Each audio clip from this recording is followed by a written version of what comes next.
Good morning বন্ধুরা। সবুজ ধান গাছগুলো সোনালি রং ধরতে শুরু করেছে,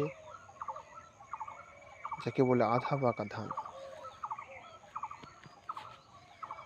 আধা পাকা ধান শুরু হয়েছে, আর বেশি না, 15 দিন, 2 উইক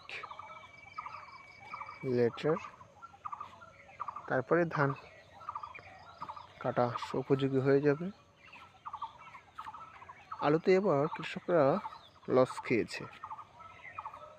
উৎপাদন বেশি হয়েছে, কিন্তু বিক্রি করার বাজার কৃষকরা পায় নাই। জানি না ধানে এবার কি হবে।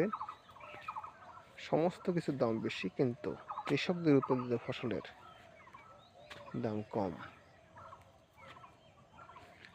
প্রতি বছরই প্রতিবারই হয়, ফলে কৃষকরা ফসলের দাম না পাওয়ার কারণে ফসল উৎপাদন বিমুখ হয়ে জীবনযাপন করছে।